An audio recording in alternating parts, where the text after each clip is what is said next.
Rules Committee will be in order, and thank you very much. I want to thank everybody for joining us for another week of fun. Today, the legislative business that we will consider H.R. 2667, the Authority for Mandate Delay Act of 2013, and H.R. 2668, Fairness for Families Act of 2013. On July 2nd, the Obama administration announced a one-year delay of the implementation of the employer mandate contained within what is called Obamacare. This provision would have forced companies with more than 50 full-time employees to either offer employer-based health care or face a financial penalty. As a result of this pending mandate, many companies all across America are reducing their employees' hours or are deliberately not hiring new employees in an attempt to avoid the overburdensome regulations. While House Republicans agree that the mandate should be delayed and ultimately, we believe, permanently repealed, we do not believe that the President has the authority to unilaterally decide which aspects of the law he can enforce or not enforce. We believe selective enforcement is not within the statute. The President is absolutely right that the employee mandate should be delayed. In fact, he should go even further and follow the United States House of Representatives' lead and help us to repeal the entire law. However, until he agrees to do that, this bill, H.R. 2667, would provide the authority to delay the employer mandate through the constitutional and proper legislative process. Similarly, Obamacare included an individual mandate which forces every single American to have health insurance or face a penalty. H.R. 2668 would extend the same one-year delay provided to American businesses would also be provided to America's families. We believe it is simply not fair and not right for the President to decide who has to abide by the law and who does not. It is particularly unfair for the President to force upon American families that what he does not force upon American business. We think it is blatantly unfair, and so that's why we're here today. Additionally, it's worth noting that less than a month before the President announced the delay, he stated in reference to Obamacare that, quote, "This is working the way it's supposed to," end of quote. And yet media reports indicate that the administration has known for months that the law would never be able to function as planned and that it was destined to fail. As we begin discussions today, I think it's important to note that increasingly more Americans are able to see what is in the bill, and they are not liking it. This week, the Gallup organization released a poll indicating that 52%, a majority of Americans, are opposed to Obamacare. This House of Representatives has already voted to permanently repeal the bill, but with Senate Democrats and President Obama failing to join us in listening to the American people, we are here again today to say that this is not working. We join with the President to say this is not working, and this is a disastrous legislation, and it should not be selective enforcement that this President thinks he has. I would also like to insert into the record a letter from 17 conservative groups across the nation that support our bill that we are doing today. And without objection, I will enter that into the record. And I'd also like to thank our witnesses who are taking time to be here.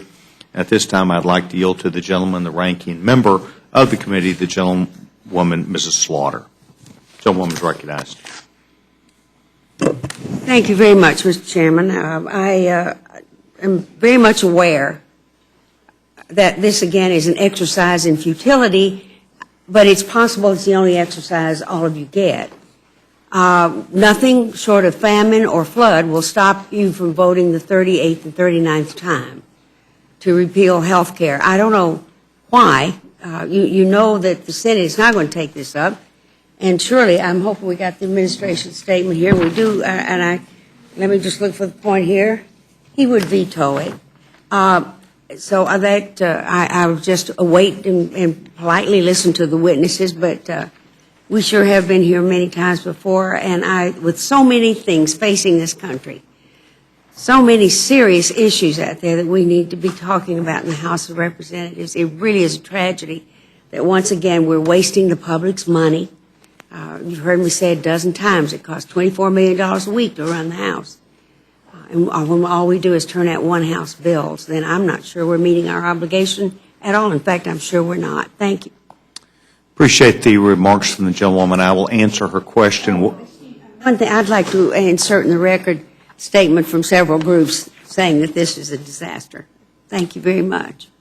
Without an exception, that will be entered to the record. To answer the gentlewoman's questions about what we're doing here might be best answered by an article that was in the Wall Street Journal, July 15th, by the gentleman Mort Zuckerman.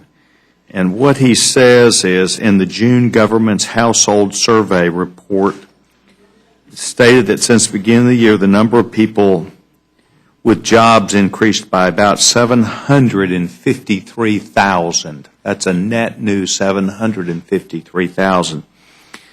But as he states, but there are jobs and then there are jobs. He states no fewer than 557,000 of the 753 are part-time jobs.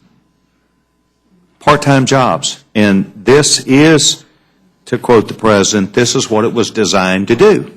It was designed to take apart American business. It was evidently designed, and that's what it's doing, to make sure that employers do not hire more people.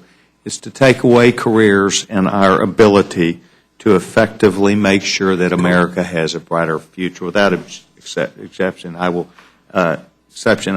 enter this into the record. I want to thank each of our witnesses for being here today, and would ask the gentleman from the state of Washington who represents the Ways and Means Committee, if he could please take the stand, and also the gentleman, Mr. Young, from Indiana, if he would join us as our two lead witnesses today.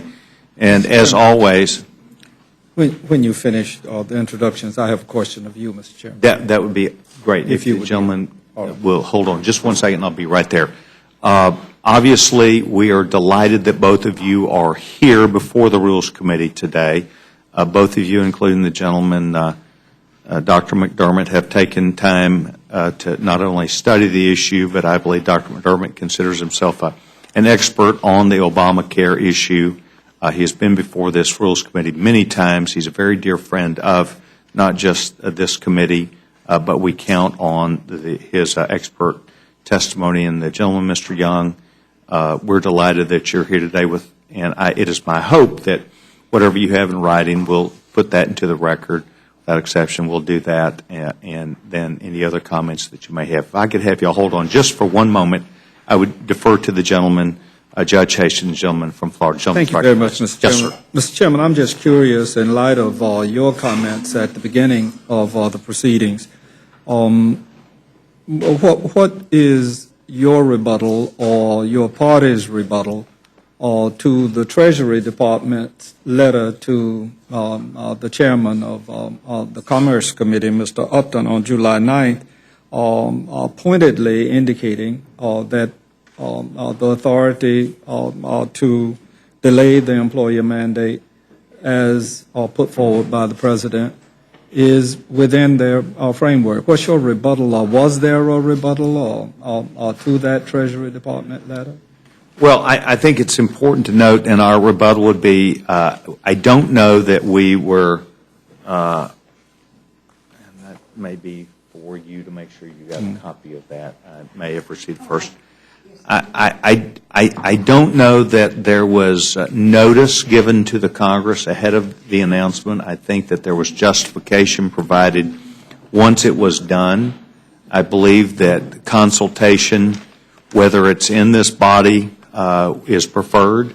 In our committees, it's preferred, and I think that a complete understanding of how and why and what its ramifications would be and what things are lacking. I think it was seen as my party is for a justification, the information. Businesses need to know what to plan on. I believe there was additional information that was released, which I have not seen further information on, that dealt with how the Internal Revenue Service or this government would look at self-reporting by individuals. I think it opened up more questions than what it answered, and I believe that it's a fair statement to say my party not just disagreed with the president, but was looking for information which would help us to be able to effectively understand what and why the president did this, what problems were in the midst where we could understand that, and then to clarify. I would. You also quoted Mark Zuckerberg and the Wall Street Journal, and somehow or another there's this schema that is put forward in the Affordable Care Act, in the minds of some, evidently, that it was done deliberately to cause part-time employment. I read 2 articles in the Wall Street Journal this past weekend on the train, and both those articles cite to technology as among the reasons, and there's a study that I will offer to the chairman that was done indicating that we are headed, and quite frankly, regrettably, into what might best be described as the new normal. I refer to the new normal as abnormal. But the fact of the matter is, employers have made choices for a variety of reasons over the course of time. I would say to you this, Mr. Chairman, I have not seen anything in the 3 years since this measure has been put forward and tested in the United States Supreme Court and litigated all over the nation, and now about to be implemented in part. I've not seen anything from my colleagues in the House of Representatives on the other side that suggests you have something to replace it with. And what you and I know is that there are a significant number of people who are uninsured, were uninsured before the Affordable Care Act, and are likely to be uninsured, some of them, after it is fully implemented, if that were ever to be the case. So enough of all of this repeal business. Show me your plan. And if you don't have a plan, then the least you can do is try to assist in implementing the plan that's on the table. And I thank you, Mr. Chairman, for you. And I appreciate the gentleman's comments. I would respond back as we did the day that around March the 22nd, 2009, if that was when the health care bill was in the Rules Committee, the Republican Party had our bills ready and able and prepared to go. And the essence of it is several piece parts, one of them which was stymied in the Senate by then Senator Clinton, Hillary Rodham Clinton, who would not allow association health care plans, and that is independent business people who might be self-employed, they might work for car dealers, they may work for real estate people, to be able to gather together in associations to be able to have a large team size. Those were many, many of the unemployed across this country, to give them the legal authority to be able to gather together a healthcare organization. The second is $15,000 that a family, any family, could deduct healthcare expenses. My family, at the time with a disabled child, needed additional money to be able to use to take healthcare related deductions. So my party does have a very capable and able decision making and bills that are ready right now, ready to go. Were then, are now, and the basis is to take as many people as possible and allow them to buy into insurance on a pre-tax basis, and to give them the authority and the responsibility to take care of themselves. And then, those that did not take advantage of that, then to figure out the way that we would handle them. But this bill was designed as a businessman of 16 years of background, of understanding how business works. If you put mandates on businesses that are onerous, they will make adverse decisions, and they will reject those as long as they can. And I believe that not just outcry, but rather out and out disagreement with this law from a perspective of a free enterprise system and employing people is the reason why this administration backed off. It is not working. It would not work. It's not designed to work, except the way that they designed it. It is working. And it is working the way we saw it would, and that is the diminishment of millions of American jobs. So not a mistake and not an unintended consequence. I welcome, yes, sir. I welcome the two witnesses who are here today, and I would ask the gentleman, Mr. Young, if he would be the lead, and the gentleman is recognized. Well, thank you so much, Mr. Chairman. I appreciate your leadership, as well as the leadership of Ms. Slaughter here on this committee and all of the members here. It's an honor to appear before you today. I'm going to offer orally here a abbreviated statement in the hope that we can submit to the record. Without objection. Okay. Mr. Chairman, late in the afternoon of July 2nd, after the financial markets had closed, the Treasury Department released a blog post that announced the administration was delaying enforcement of the employer mandate until 2015. This is not how our system is supposed to work. We're a nation of laws, not a nation of blog posts. Congress writes the laws and the executive branch enforces the law. If it's wise to delay the employer mandate because it's become too complicated and burdensome, then the administration should ask the Congress to delay the mandate. They would have found a very receptive audience, I believe. We've all heard from our local businesses and employers, including colleges, schools, local governments, about how the employer mandate was increasing costs and impacting hiring adversely. As H.R. 2667, the Authority for Mandate Delay Act, makes clear, the employer mandate is ill-considered policy, and we can and should come together on delaying its implementation for 1 year. But a government by the people, of the people, and for the people must be a government that is fair to all citizens. And it's fundamentally unfair for the administration to grant relief to big business, but not give individuals and families the same relief. The individual mandate is equally confusing to the American people as the employer mandate is to business. H.R. 2668, the Fairness for American Families Act, provides that fairness with Congress delaying the individual mandate for 1 year. Now, the administration's recent regulatory barrage made complying with the law even more complicated for individuals and families. Obamacare, as we've come to know it, has made health insurance more expensive for individuals. President Obama has promised a $2,500 premium decrease. But states that have released premium rate filings in the Obamacare exchanges for 2014 are seeing massive premium increases. The bill I introduced, Fairness for American Families Act, again H.R. 2668, provides the same relief to America's families that the Obama administration granted to big business. The bill delays for 1 year the individual mandate and the penalties associated with choosing to not purchase government-approved insurance.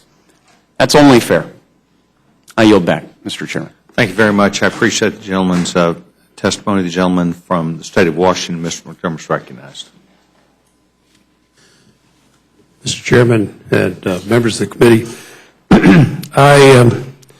I'm pretty sure that nothing I say is going to change the direction of this committee, but I would like to let you understand what you're doing. You're dealing with two bills, one of which the President has already dealt with the issue by delaying the implementation of the employer mandate, the reporting for the mandate. He hasn't delayed the giving of insurance, but he's just delayed the reporting for a year. So the first bill is really irrelevant. The issues raised by my colleague from Indiana, Section 26 of USC 7805A is the general enforcement authority for the president to give waivers. The president can change. We put it in the Affordable Care Act and said, anything doesn't work, here's the authorization to make a change at the executive level. It's universally used. It's been used before by both, many presidents. That kind of leave by the executive branch is often used when a situation doesn't quite work and they may want to come back and look at it again. So the first bill really is almost irrelevant. Everybody who's looked at it says it makes no difference. Although Mitt Romney did have it in his Romney Care in Massachusetts, an employer mandate was an essential part of that. One of the things that happened this week was that the Massachusetts legislature repealed the employer mandate because they said it's included in the federal law, so we don't need it anymore. So the employer mandate, it was never an essential to making this work. 95% of large companies already provide for their employees, and the employer mandate was to encourage those 5% to figure out a way to offer to their employees, but there were other mechanisms to deal with the fact if they didn't do that. Now, the second bill is really the destructive one. This is the end of Medicare, of Obamacare, if it were to go into effect. Because the whole thing rests on the question of whether or not you have everybody in the system. Everybody knows that in insurance reform, you have to have insurance reform. You have to change things like guaranteed issue. You have to get rid of people who, the ability of insurance companies to deny people coverage, which we did. And that's going to go into effect on January 1. No matter what we do here today, that will go into effect on January 1st. Everybody in this country will be guaranteed issue by an insurance company. There's no way out of that. Now, the insurance companies were counting on the individual mandate because that gets everybody into the pot, everybody into the pool. The healthy, the sick, they're all in the pool together, and you can do an insurance plan when you have everybody in. If you take away the individual mandate and say people don't have to get insurance, but have the guaranteed issue, it means people can sit at home and say, well, why should I go get insurance? If I get sick, I'll run down and I'll buy a policy. Insurance companies can't operate that way. And it's simply a destructive thing to the insurance companies. Now, why are the insurance companies not jumping up and down about this? Because they know this is all foolishness. This is not going to pass. It's not going to go through the Senate. The president isn't going to sign it. This is simply a PR effort that we're going through here today. But it is absolutely essential. And if you go back and look at where did this individual mandate come from? It didn't come from Barack Obama, for heaven's sakes. The Heritage Foundation put it out there some time ago. Nixon had it in his proposal. Romney had it in his proposal. Every Republican proposal has always had an individual mandate in it. I had a big discussion once with Jim McCreary, who was the ranking member on the Ways and Means Committee, and he said, Jim, there are two ways to get universal health care coverage in this country. One is a single-payer system, which I like, and which I think we'd been better off if we'd gone that direction, but instead we chose the Republican way. Let's have it by individual mandating, keep the insurance companies in it, and we will force everyone to join an insurance company. That way we have everybody in. No more free riders. Ron always talked about this when he was talking about it in Massachusetts. He called it the individual responsibility principle. Everybody has a responsibility to take care of themselves. That's a Republican, that's a groundbreaking proposal of the Republicans, always. Individual responsibility for everything. And so, when you put it into the law, you say everybody is responsible for doing that.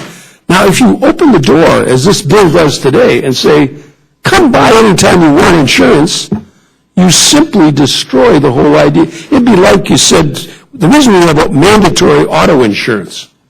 Why do we have that? Because we know that everybody might have an automobile accident. Nobody wants one. Nobody plans to have one. Nobody goes around thinking, thank God I got it, I'm going to run into something. That's not why we have it because insurance companies have to have everybody in, the good drivers and the bad drivers, so they have the money to cover what goes on in the automobile industry. The same is true of fire insurance. Fire insurance on your house is not, we have an individual mandate. Everybody, every bank, everybody who buys a house has to get fire insurance. It's not up to you, well, I think I'll get it or I won't get it. We know it doesn't work. It started in 1776 in Philadelphia when we discovered that individual coverage simply didn't work. You had to have a universal coverage. Well, the same is true in healthcare. Right now, everybody up here on this dais and down here at this table is spending $1,000 a year to cover the people who walk into the emergency room with no insurance. They are free riders in the system. And the individual mandate is to prevent free riders from continuing to take advantage. Now, you can say, well, you're telling me, you're giving me a hypothetical. I am not. I come from Washington State. In 1993, we passed an individual mandate. We said everybody in the state of Washington had to buy insurance. And we passed insurance reform. We said insurance companies have to offer it to anybody who shows up. About 3 years later, the legislature repealed the individual mandate. So they left the insurance companies with the problem of people discovering they were pregnant and saying, you know what, I'm pregnant, I'm going to have a baby, I better go out and get some insurance so I'll be covered when I deliver the baby. And as soon as the baby is delivered, they dropped the insurance, and 2 years later, got pregnant again, they went down and bought insurance to be covered while they were delivering the baby. They had all kinds of crazy things go on with cancer and everything else. Anytime anybody found they had a problem, they went down and bought insurance. That killed the individual market in the state of Washington. For 3 years, we had no companies offering individual coverage in the state. And that's what you are saying to the whole country. You're saying to the whole insurance industry, you have to cover everybody who shows up at the front door, but they can come anytime they want, anytime they feel like they would like to have some insurance, and it simply will not work. What's puzzling to me is why the Republicans would put on the table a plan that is so anti-business and so fiscally irresponsible. You cannot have something like this work, and the only reason the CBO has come out with a brief report that suggests premiums are going to go up immediately.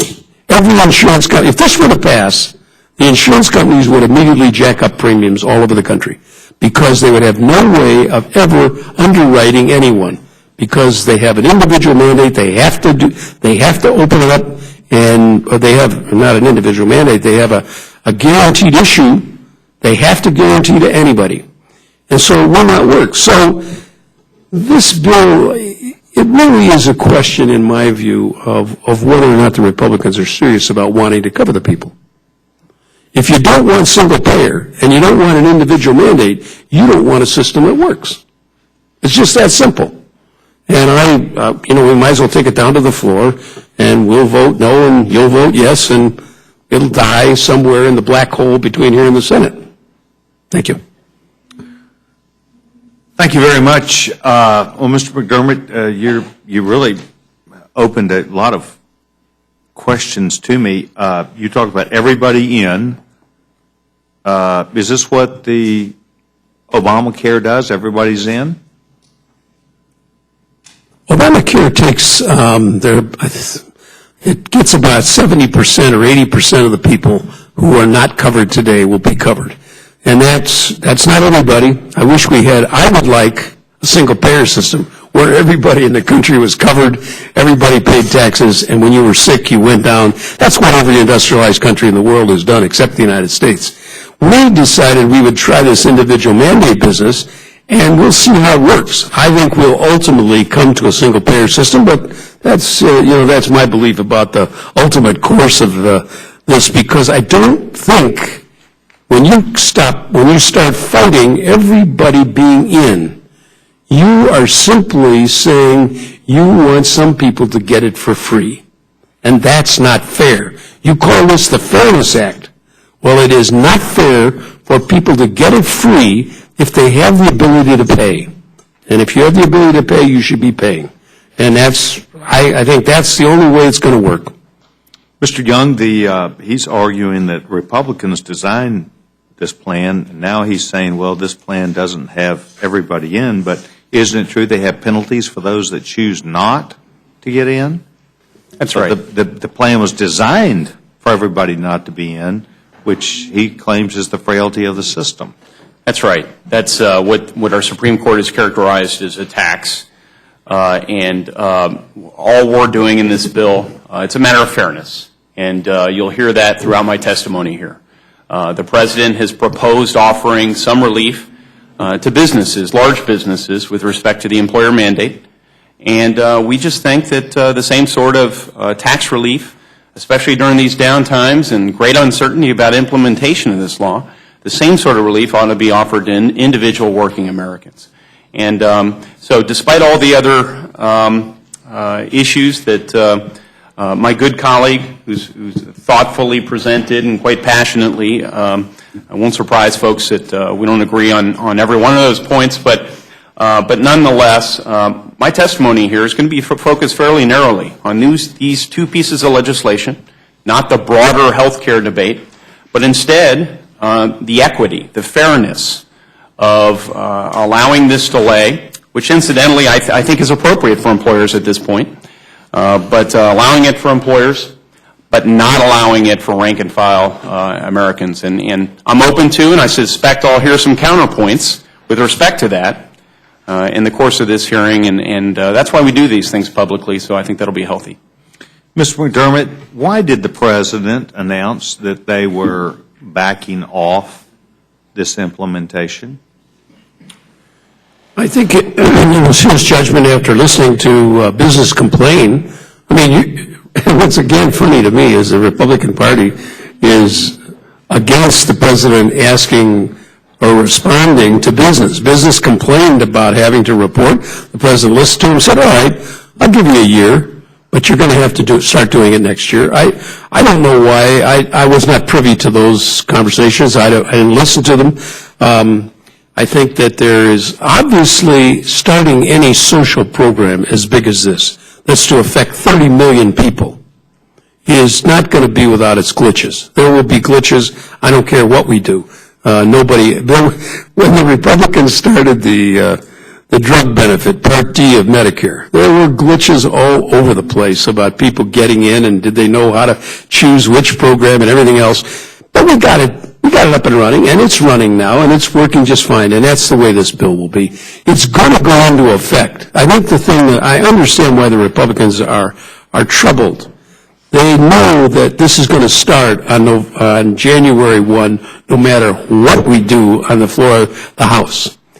The individual mandate will be in because the President isn't going to repeal it. The insurance reform, guaranteed issue, is already in. Children are covered to the age of 26 on their parents. We've already got insurance companies giving rebates to people because they are not spending all the money they take in on health care. They're making more profit.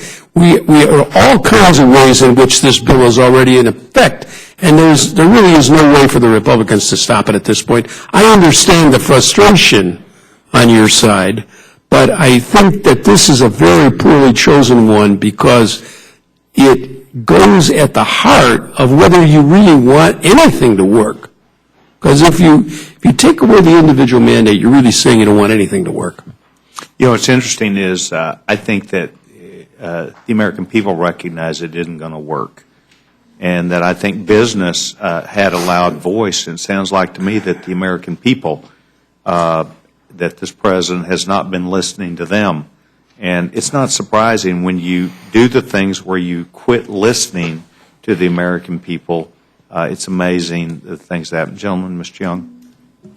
Just briefly, Mr. Chairman, to build on a remark you just made, I think it's good that the President listened to business in this case, and so I do want to commend him for that. I think procedurally there was a flaw in the fact that he didn't work with Congress, and that's why we're sanctioning that act in the employer mandate delay bill here.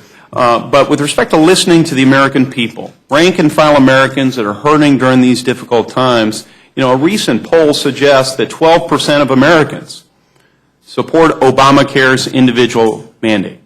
So, I wish the President, I wish this entire body, I wish folks on both sides of the aisle, and I'm hopeful that this has a bipartisan vote, but I wish we would listen to that 88% that are not happy with the individual mandate. Mrs. Fox?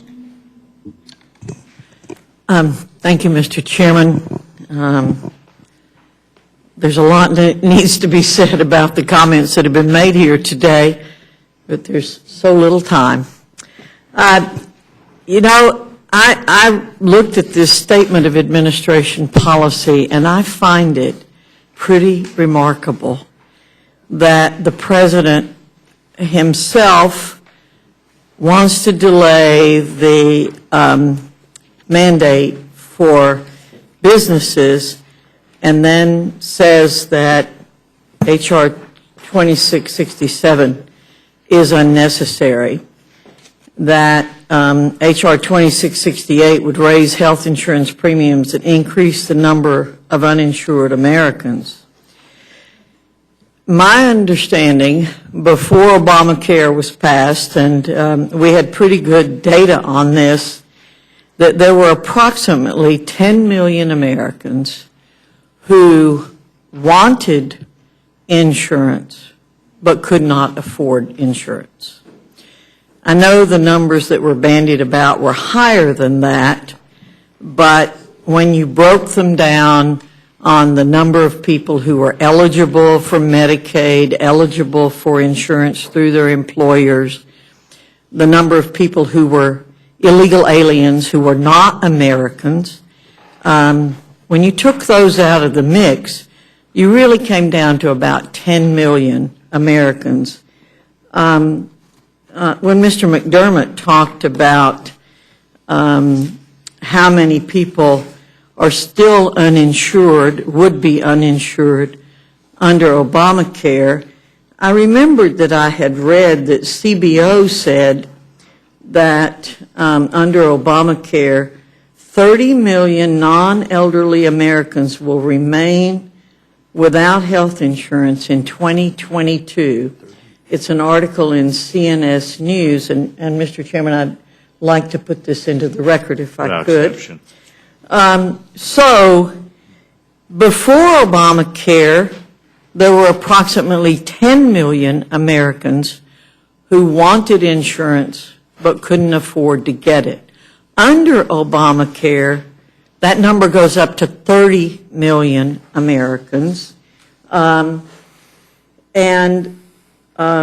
another article in the Washington Post, June 7, 2013.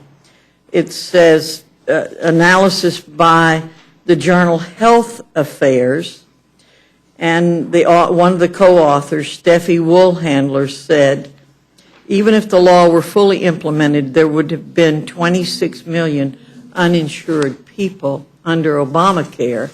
So, I find some of the statements that our colleague from the state of Washington is making pretty remarkable in terms of saying how many people are going to be covered, how many people are going to be not covered.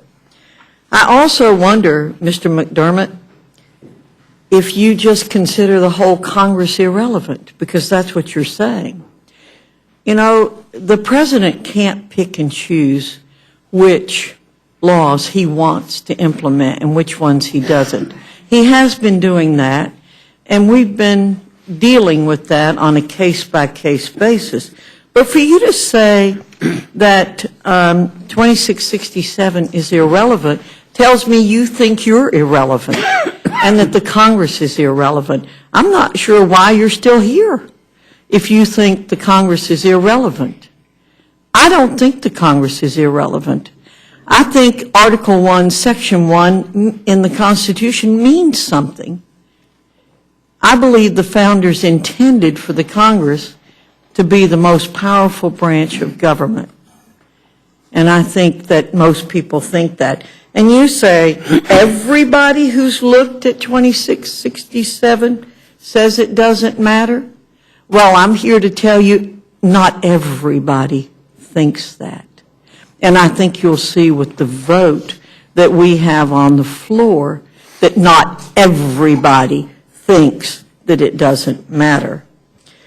You talked about the employer mandate wasn't really essential in Obamacare, that it would leave that only 5% of the people were not covered. Well, you've made my point about the fact that very few people who really want insurance in this country are not being covered by insurance. So you've made that point for us. You've also said the whole thing rests on everyone being in the system.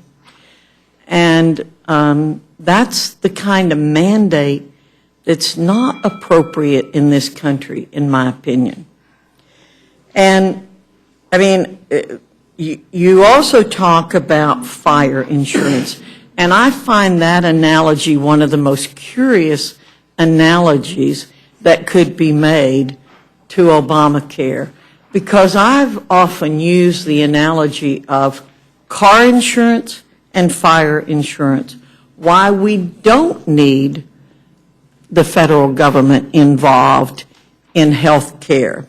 Because fire insurance, homeowners insurance, that's handled at the state level, not at the federal level.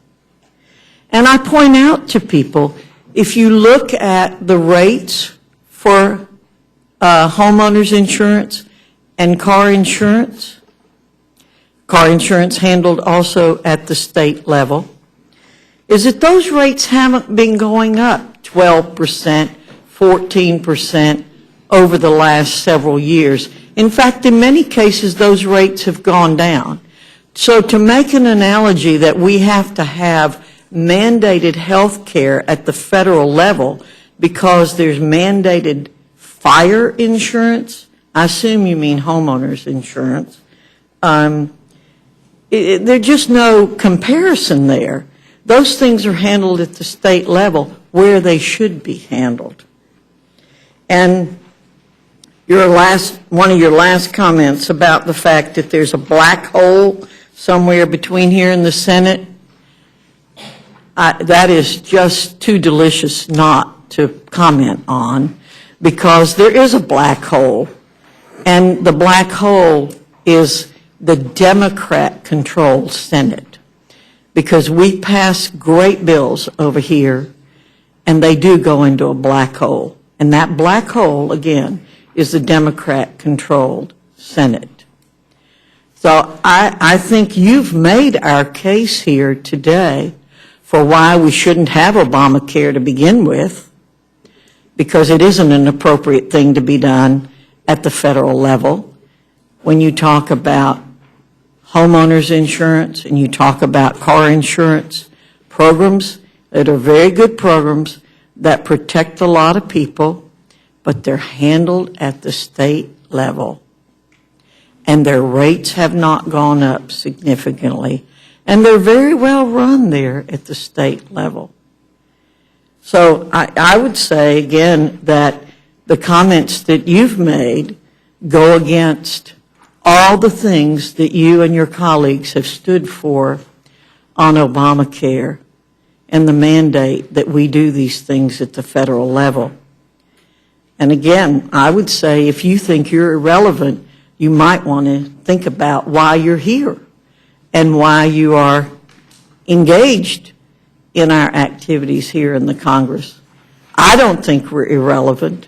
I think, again, the founders intended us to do our work, and I think it's totally inappropriate that the president thinks that he can be Congress and president, because he's overstepped his bounds, I think, in this area. Now, we may, by passing this delay in the mandate, help out our constitutional problem here, but it's not because we want to help the president. It's because we in the Congress should be doing the right thing. That, Mr. Chairman, I yield back. Thank you very much. Gentlewoman from New York is recognized.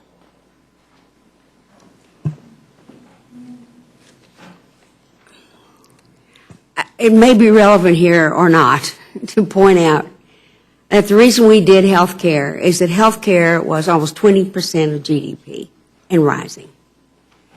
And we simply could not afford it anymore. And what this plan has done, and everybody can say nobody knows what's in it, the Democrat caucus read it 3 times line by line. We know that it is going to save money. There are hospitals already changing, in many cases, the way they provide care. They are all for it. They're all getting ready. Many state exchanges are already up.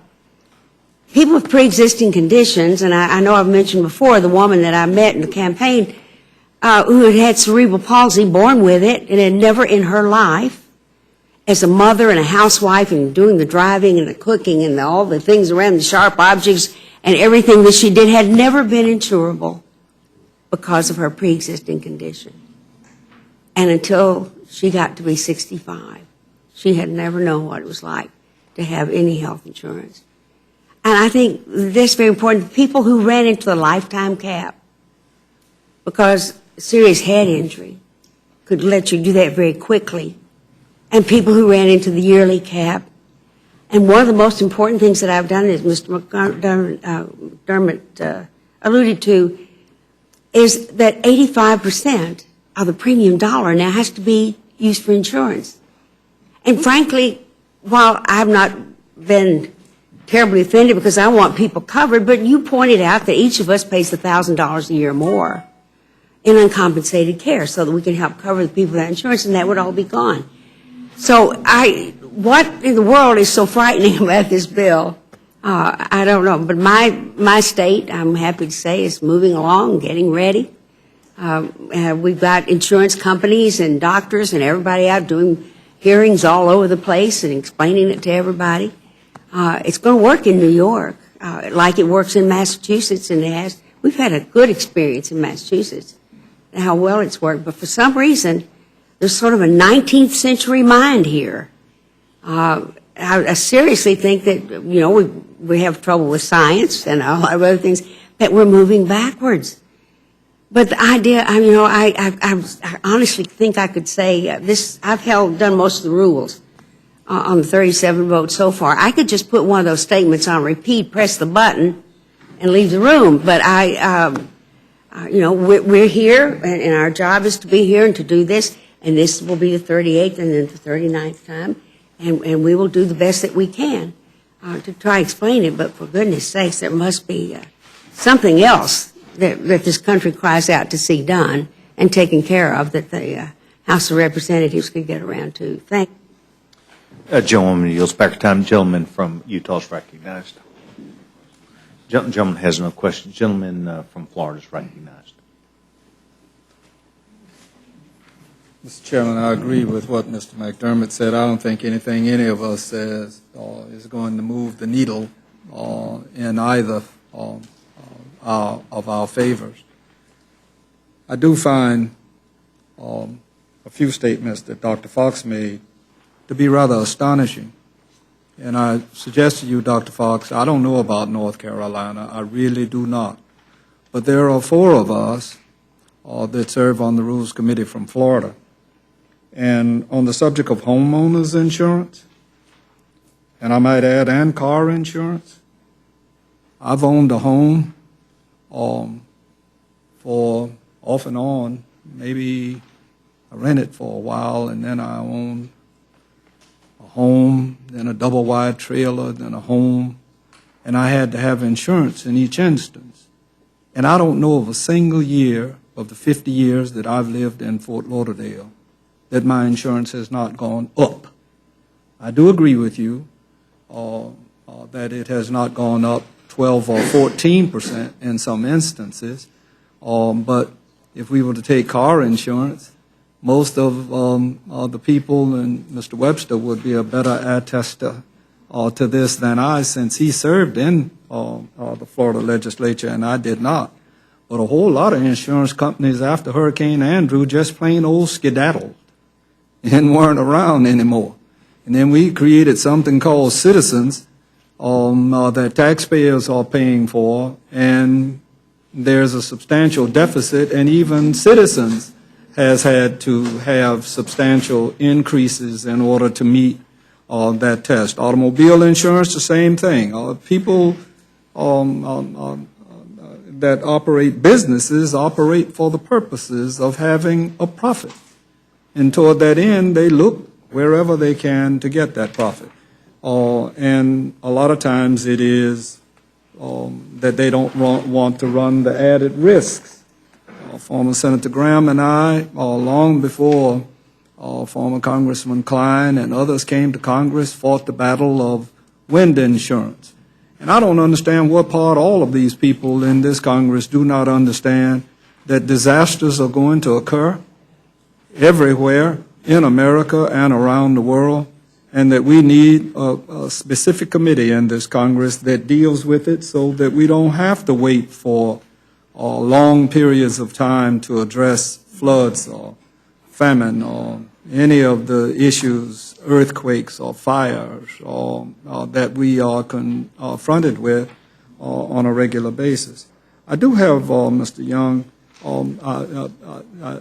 not knowing you and hoping that I do get to know you over the course of time, I don't know what you did before you came to Congress. And would you be kind enough just to... I would indeed. I was a management consultant for a couple of years for a Indiana-based company. I would go in and redesign business processes and and I worked in particular with state and local governments so that we could provide more value to constituents at lower costs, something I think we ought to be focusing on here at the federal level, and I know you'd agree. Yeah.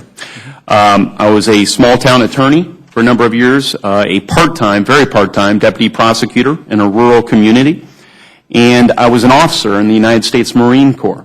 So I have a variety of different experiences, and I've studied a bit of economics in my time, too. So all of those experiences inform this legislation, my other work. And you had health insurance in all those times that you were in business, and certainly when you were in the military, you were covered by the programs in the military. But just as a young attorney and the other things that you did, you had health insurance. My recollection is that for the vast majority, at least, I had. Did you have any vast majority of the time? Did you have any time, unless your insurance company provided an exception or a high deductible, did you have any time that your insurance went down? I did not, which is the importance of, and you would agree, the importance of doing health care reform the right way so that we actually control costs. And I know you'd agree with that point, and I won't be speaking at length. Perhaps we could speak offline at length about how to best accomplish that. But what I do think there needs to be some equity here, some fairness between how we treat businesses and how we treat individual working Americans, and so that's my purpose of this legislation by being here today. For us to have those continuing discussions. Too Likewise. few of us make any attempts to really get to know each other, and that's half of the problem around this joint to begin with. But that said, I want to again join Mr. McDermott and indicate that I, as well as three other members I know, and I haven't queried Mr. Polis regarding his position, but I know that Ms. Slaughter and Mr. McGovern and I, all the years that I'm here, advocated single payer. I came to Congress advocating universal health care. That's why I find such deep resentment in the fact that the word or words Obamacare have come in the minds of some in America to mean something negative, when in fact all President Obama and others that tried and failed to get health care for people who didn't have it or were trying to do was provide health care. So I've said, and you weren't here, we really should call this thing Hastings/Obamacare, because I advocated universal health care before I knew Barack Obama's name. You understand? And I know Jim McDermott did as well. But I understand all of the nuances that are attendant to this. The thing that is distressing is, more than anything, the pre-existing condition area. I know that further delays are only going to cause added misery. There are people who are really, really, like Ms. Slaughter just said, really happy that now they can be covered, particularly people with little children who have conditions that they would not be insured. And somehow or another, I just see it as our responsibility, whether it's 10 million, whether it's 30 or 40 million, whatever figure you use. I just see us, if everybody is pulling together, us having a better way to come to the implementation of this law. And if not this law, what law is what I continue to ask. I do not accept as goal my chairman of this committee's reflection regarding what the Republicans were ready to do. I'm here now 21 years, and I haven't seen a Republican plan yet that comes to the table and says that we will be able to cover all of these people in a meaningful way. I sometimes wonder whether any of y'all have ever been to an emergency room, or whether you've seen many of the physicians. I find it interesting. Doc, you're a physician. Dr. Burgess is a physician. I learned something by virtue of having to go to an emergency room week before last here at the Washington Hospital Center, and then later to go to the George Washington University emergency room. And a physician there told me something that I did not know, and that is that all of the residencies of physicians is under the aegis of Medicare.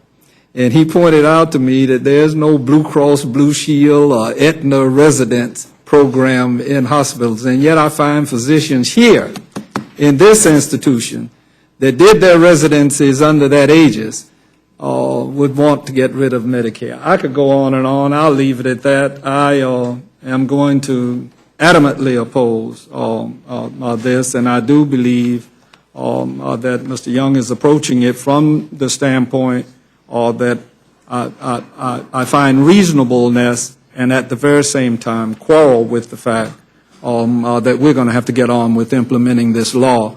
Otherwise, we're going to start all over again and have to implement something. Otherwise, I promise you, everybody in this room, that health care insurance is going to go up.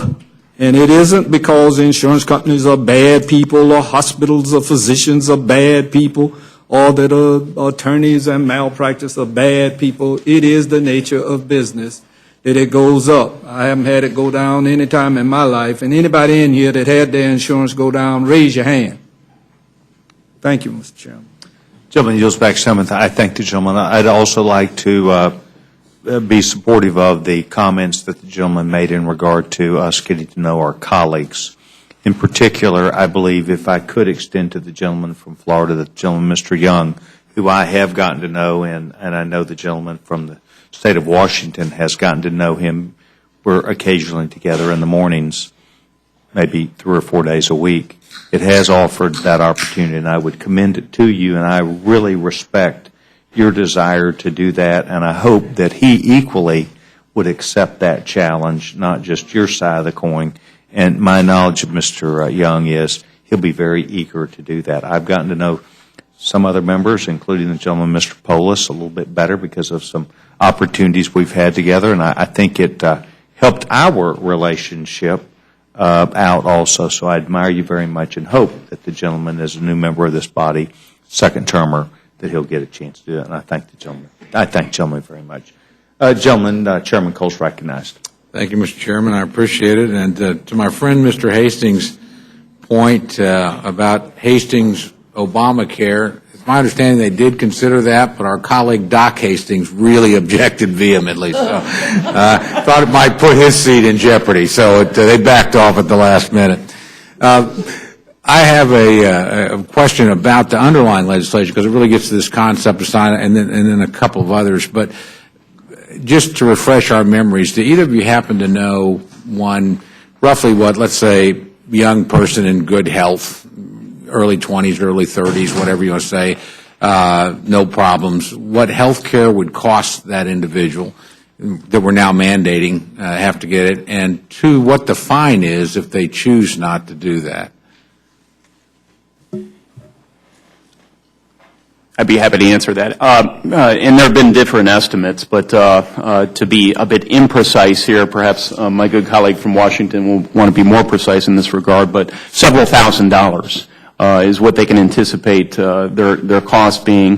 The fine, $95 under this law upon implementation first year, which would be January 1 if, in fact, we don't pass the bill I'm here to represent today. So, and if you disagree with that, Mr. McDermott, please, If you're talking about the provisions of the law, yeah. the fine for an individual for the first year is $95, $285 per family, up to 1% of their income, okay?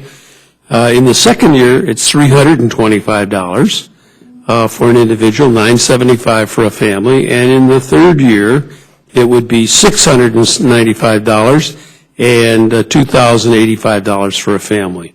So it's graduated in. It's sort of saying, okay, if you want to sit out a year and watch this, that's fine.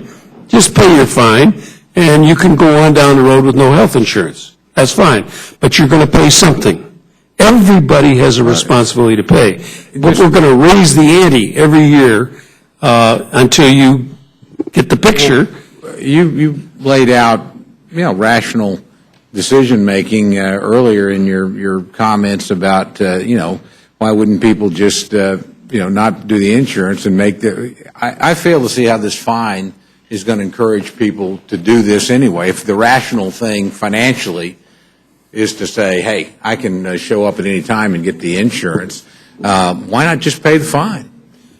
Well, if you didn't make an individual mandate and require that people be in, you could never cost this out. I'm just suggesting is the fine, and asking, I guess, not suggesting anything, but if people are going to behave, quote, rationally economically, which is what you suggested, it's still cheaper to pay the fine. It's still much cheaper to pay the fine. So why won't they do that? And why won't they do that indefinitely? Because even with the gradual increase at the family and individual level, it's still cheaper to pay the fine than it is to go buy the insurance. So we either have this fine too low or... But one of the things, you're old enough... I'm very old. ...to know that there's a point where the wheels start falling off the wagon. Now, for young people, they think the wheels will never fall off. There are a lot of people in this room who can't imagine that they would ever have big health care bills. But somebody easily in this room could have leukemia. Now, they've paid the $95.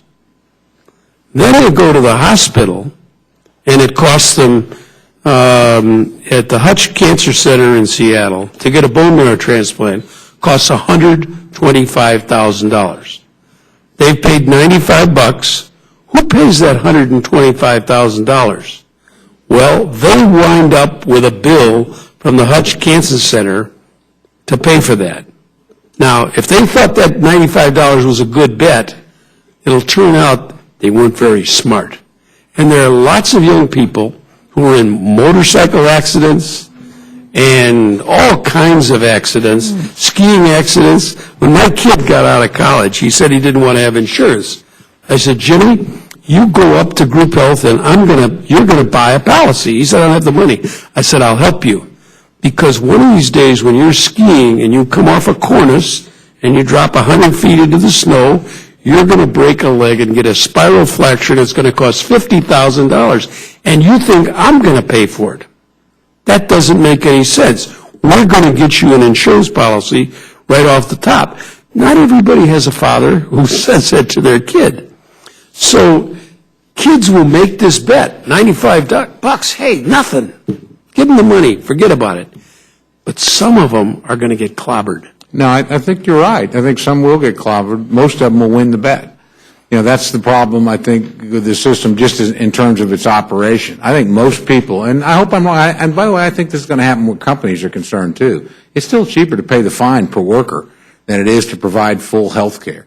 Now, I'm not arguing for higher fines, but I think we're going to be confronted with the dilemma. I think companies are pretty quickly, I know of companies now that won't go above 50 because of that provision. I think other companies will try to figure out ways where maybe they can keep their existing workforce on but just pay the fines for new people and over time almost work themselves out of the insurance business. I think there's a lot of unforeseen consequences. And I think individuals that make, quote, rational economic decisions in many cases are going to decide not to participate in this program. Just pay the fine. It's just cheaper because you can always at the end of the day come in. So, but that doesn't really, you know, that's not a point that undermines the authority here. I want to ask you both another question. I'm very curious. My good friend from North Carolina sort of raised this issue. Do you think the President has the constitutional authority to waive parts of the law that he chooses to waive? And each, I assume, have different opinions. So I'd like to hear your rationale. Absolutely. I don't know if you were in the room when I was not, and I apologize. I arrived late. U.S. Code 26 U.S. Code 7805 subsection A gives him general leave to give waivers when there are parts of the law that he thinks needs a waiver for a certain period of time. And that's what he used. He's not the only president who's used that. Bush used it. Clinton used it. Did you agree with it when Bush used it? What's that? Did you agree with it when Bush used it? Did I agree with it? I didn't know what happened, probably. Well, I'd just be surprised. I wasn't trying to tear up the law that Mr. Bush was using it for, but it was used in a tax law. And there are lots of times when we write a law, we think we've thought of everything. But the reason that section is in the law is because we're smart enough to know we haven't thought of everything, and the president's going to be stuck on the hook when we're not around here, and he's got to make it work. So we gave him the flexibility in that situation to do that, and that's what the president did here. Let me ask that same question to Mr. Young. Do you think the president has the constitutional authority to, you know? Well, let me first start with a bit of humility here, right? I do have a law degree. I have practiced law. Fortunately, I was able to find an exit strategy from the practice of law. I ran for office. But you may want to rethink that strategy. But yeah, that's right. I'll tell you. But I'll say this: there are competing views out in the public domain with respect to this question. It's one that deserves very careful consideration and public debate. This was not debated publicly. We had a blog post posted by the administration making this, frankly, this incredible change. Now, my own instincts, my own thoughts with respect to the constitutionality of this is that the president has gone too far, that this is the Affordable Care Act, Obamacare, is a comprehensive package. You can't have an individual mandate without the employer mandate, without the, you know, all this stuff's supposed to work together because how are we going to know if someone is in fact eligible for an individual mandate subsidy if you don't have an employer mandate in place, for example? And there's no clause, to my knowledge, in this very large bill, comprehensive bill, dealing with 12% of our nation's economy and growing at a rapid rate. there's no clause that allows you to separate out particular pieces. So I think that in the interest of comity, in the interest of transparency, and in the interest of better lawmaking, this would have been better handled here in a public forum, which is why I think it's important that we as a Congress, we as a body sanction the delay of the employer mandate. You actually lead me and anticipate actually my next question, which again I'd put to both of you, because I have to tell you, if I accepted that this was constitutional and wise, I would still have a very hard time with how it was done. I mean, to put this on a blog, to do it when the president's out of the country on a holiday weekend, when Congress, is clearly meant to deceive or diffuse political attention. It is disrespectful to people that will have an opposite opinion. It's not worthy of an administration that considers itself transparent and open and, while, willing to listen to other points of view. It doesn't mean you have to agree with them. But to do it this way and not think you were going to get a negative reaction and further erode confidence from your opponents, I just think that's a shabby way to behave. It's not worthy of the administration of the president to announce something of this magnitude with no, hey, we're considering this, we'd like to know what people think about this, let's be in town, just to drop it, on a time that was clearly meant to get the least possible news coverage and attention, put the opponents at the most possible disadvantage, and frankly be less than forthright with the American people. Look, if you really strongly believe we got to do this to make this work better, fair point. Argue it. Don't drop it out on a blog. Don't try and do it behind the backs of the American people. My guess is it made what was already an unpopular law that never has been popular, more unpopular. And it probably fed the cynicism and skepticism amongst the American people.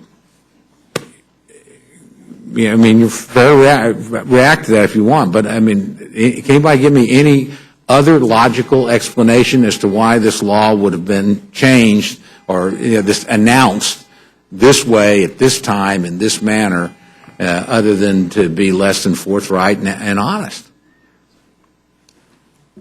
I don't want to try and psychoanalyze the administration or the president in particular. And so I won't do that. With respect to motives, I'll leave that for others to judge. I do think that as an institution, as a body, in a bipartisan way, we ought to be concerned about our role as the legislative body of this country.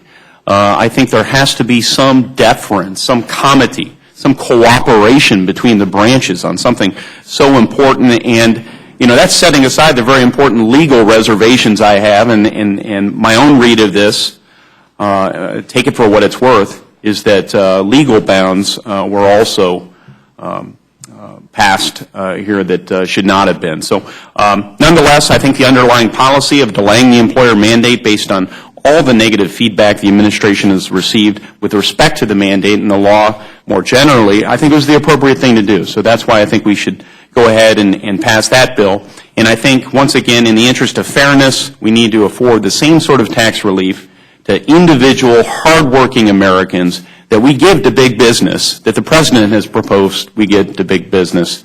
And so it's my hope that on both sides of the aisle, we can come together on this issue that will be very popular among the American people. Please. Yeah, we went on quite a while, so you certainly deserve a chance to respond. Well, I would say the authorization says, except where such authority is expressly given by this title to any other person of officer or employee of the Treasury Department, the Secretary shall prescribe all needful rules and regulations. That's the authorization. That's where he gets the ability to write rules and regulations as he sees fit. There was a recent Fourth Circuit court last week in which the justice said that the employer mandate is no monster. He said it's not important to the fundamental functioning of this bill. That's why they took it out in the Massachusetts case. As I said earlier, they repealed it just the other day, and the governor, Governor Patrick of Massachusetts, signed it into law because it was going to be done in the federal one. He said, we don't need it up here. We're doing just fine. We didn't have anybody run away from their responsibility, their employees. So I might share a little of your concern about the way the announcement was made. But the president certainly had the authority to do it, and I think he executed it within the law. My friend, as always, knows his facts and makes a good argument. And I appreciate, by the way, that you would have some concern. I suspect privately, and look, I understand, I've been in difficult positions on the other side. I don't think anybody in this room would have advised the President of the United States to make this kind of announcement in this way. I mean, any competent practicing politician on either side would say, don't do it that way. Be honest. Hold a press conference. Say we got to do this to make the law work. Invite people to do. There may even be some appearance of unfairness here. Here's why I don't think it is unfair. Just do that. Don't drop it on July 3rd or whatever it was on a holiday weekend with Congress not in session, you not in town, and make it look like you're doing, I mean, you know, you look like you're trying to pull a fast one. And when you are trying to pull a fast one, it's sure better not to look like it. I mean, this mystifies me. I have to tell you that is political malpractice. Two quick questions. I've gone on very long. Chairman's been very generous, and I know you guys will have probably different answers to this. First, do you think this is popular with the American people? And I'm not saying that's how we should necessarily judge everything we should do, but all the polling, both for the law and this decision, suggests to me that it's not. And that may be the explanation for why it was announced in the way it was. And second, and this gets to a point that Mr. Young made and that I agree with, you know, sometimes you got to just be fair or at least look like you're being fair. I think it looks incredibly unfair to let business off and individuals on. I just think it's actually going to erode, and I'm not for this law, don't want to suggest that my opinion would change, but I think it's going to erode the effort to build faith in. And that has not happened. My friend from Washington mentioned the prescription drug Medicare Part D program. And, you know, strangely enough, that's always been pretty popular. It certainly had some challenges, but actually at the beginning, it's always polled well. I can tell you as an old pollster, that's why Bush ran on it in 2000. His threat to us was if we didn't pass it, he was going to pass your version of it. It was popular. It stayed popular. When you got into power, you certainly haven't tried to repeal it or change it. It cost 41% less than the CBO estimated it would. We'll see if Obamacare does as well. I will yield, when I finish my point, I'll certainly yield to my friend.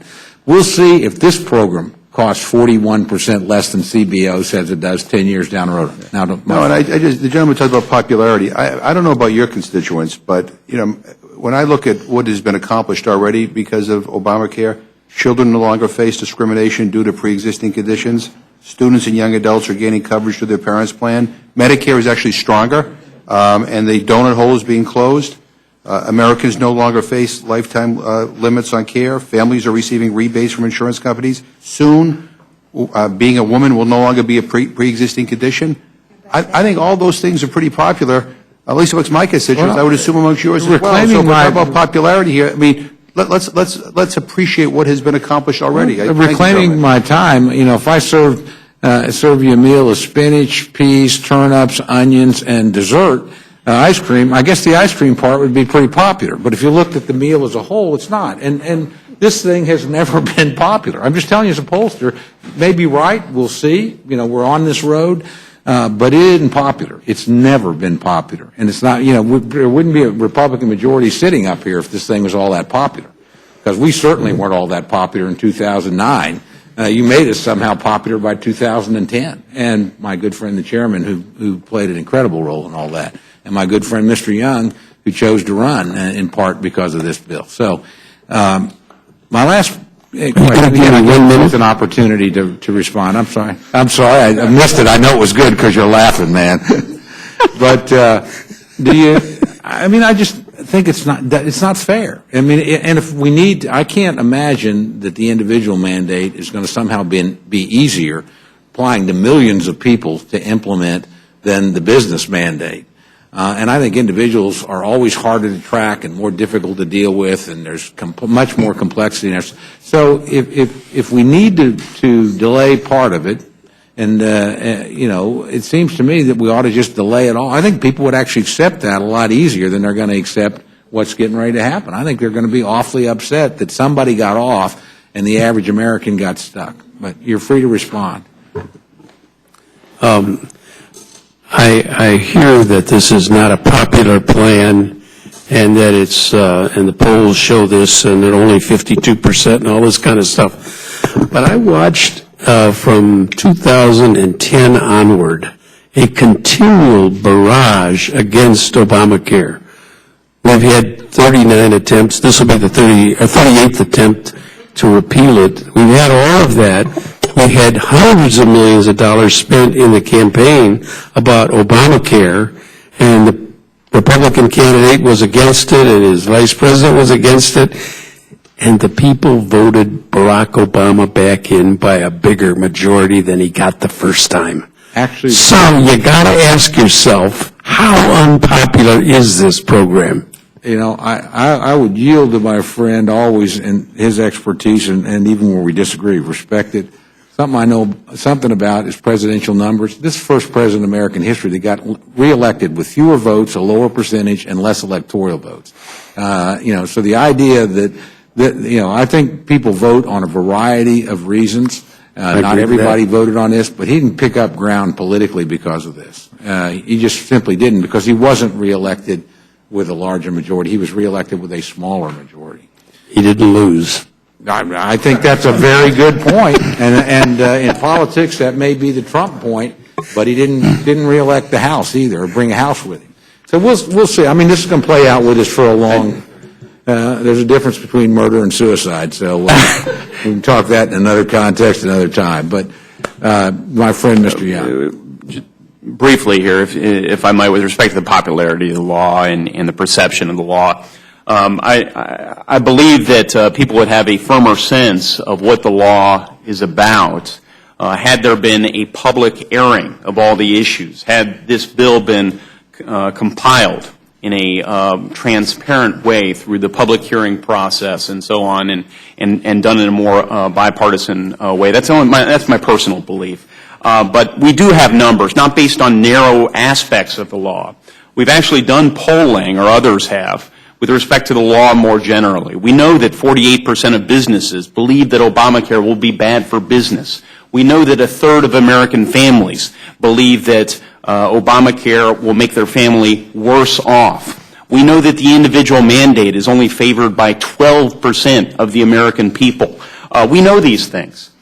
And I think it was the feedback that the administration was receiving from the well-organized business community as these numbers started coming in about the number of people who are going to lose their insurance and the average monthly cost increases. So the business community spoke up. And the administration responded to that. We offer a bill here today to sanction in what I regard as a more appropriate and legal way, sanction that action. And we also offer a companion piece of legislation that will afford the same sort of tax relief to individual American families that the President, that this administration has proposed offering to big business. I thank both the gentlemen. I thank the Chairman for being exceptionally gracious on the time, and I yield back. Gentleman yields back some. I appreciate the gentleman. Gentleman from Massachusetts is recognized if he chooses. Thank you, Mr. Chairman. Gentleman's recognized. And I respect both Mr. Young and Mr. McDermott. I thank you for being here. But, we're sitting around here asking questions like this is all for real. It isn't. This is show business right now. This bill is going nowhere. We all know that. This is, as the gentleman from Washington State pointed out, kind of a PR attempt. And quite frankly, it's getting a little bit tiring. It's getting a little bit old. It's boring. Because we're kind of doing the same old again and again and again. This is the 30th time.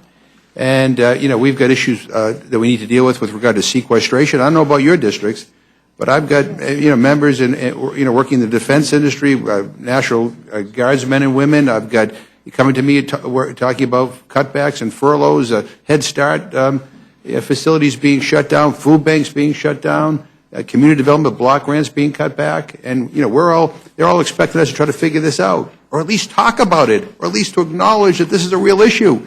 And instead, we're up here, for the 38th time, trying to, in essence, repeal the Affordable Care Act. Look, my Republican friends, you lost in Congress when this vote came up. You lost in the courts. You've tried to repeal this already 38 times. Maybe the time has come to try to work in a truly bipartisan way to make sure that, everybody in this country has good quality health care. That's the goal. And with all due respect to the gentleman from Texas, Mr. Session, when Mr. Hastings asked you about what you're going to replace it with, you guys are in charge right now. We could be talking right now about your replacement bill, if you had one, but we're not. We're talking about yet another attempt to undermine the Affordable Care Act. And I would.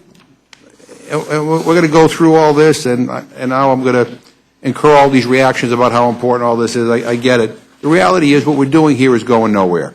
And I think, given the enormity of some of the problems that we're faced with in this country, that we're here debating this right now and not talking about how to fix sequestration, I think is really, it's unconscionable, given what the stakes are.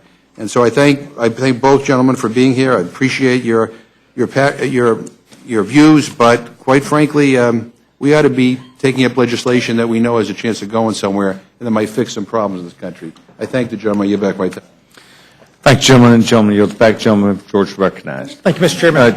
If the gentleman will yield just for a second to the chairman. The gentlewoman is seeking my attention. If the gentlewoman would. Gentleman's recognized without objection. Wait. Without. May I reserve a right to object?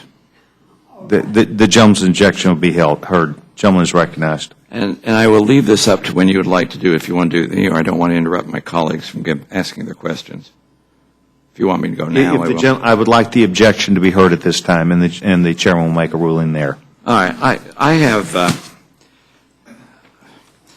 have seen these coming through here, and I have yet to see one of which I can remember in which it did not ultimately say that a veto would be recommended or a veto would be held.